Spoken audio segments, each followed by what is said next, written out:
Good evening. First tonight, the impact of knife crime and domestic violence from a mother's perspective. Here in the West Midlands, stabbings are up 20% over the past year, and domestic abuse cases peaked at an all-time high, with more than 3,500 recorded in just 1 month.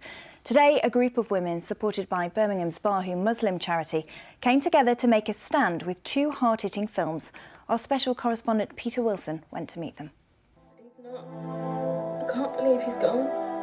The women here were all involved in making 2 films. The subject, often taboo, domestic violence and knife crime. Art imitates real life. Yasmin Begum's family lost a close friend, murdered in a machete attack. Our communities are quite cruel as well at the same time. They don't understand that the mothers are the victims of these crimes as well.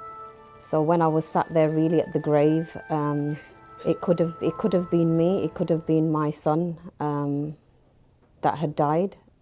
The Bahu Trust, a Muslim charity in Birmingham, has produced these films as faith messages. You can't do this. I don't have the money.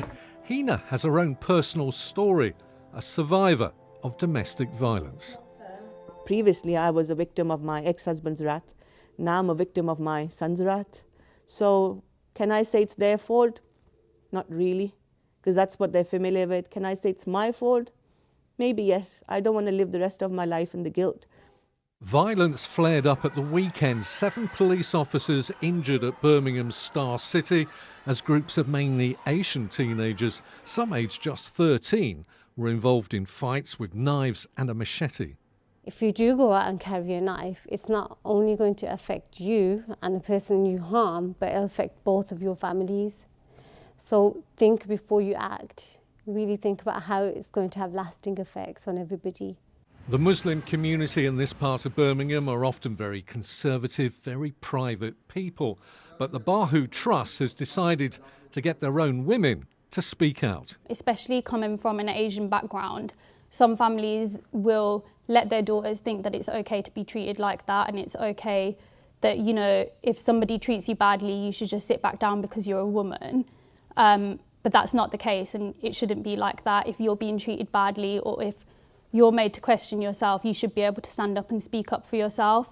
You can see the Bahu Trust films on their website and YouTube. And Peter joins me now. Peter, you mentioned it in your report there, the incident at Star City over the weekend, reports of young people being as young as 13 arrested, carrying machetes. What are you hearing on the streets? Well, it's important to say that every single community has a problem with knife crime and domestic violence. But what people are saying to me is that these children, and they do describe them as children, vulnerable children, 13 and 14, we shouldn't be surprised. For years now, we've been talking about kids carrying knives because they're frightened about violence out on the streets.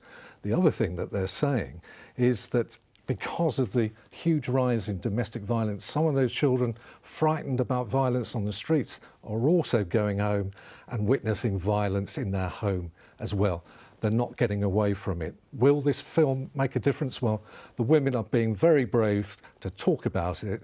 They're doing something at a grassroots level. Let's hope it works. Yeah, indeed.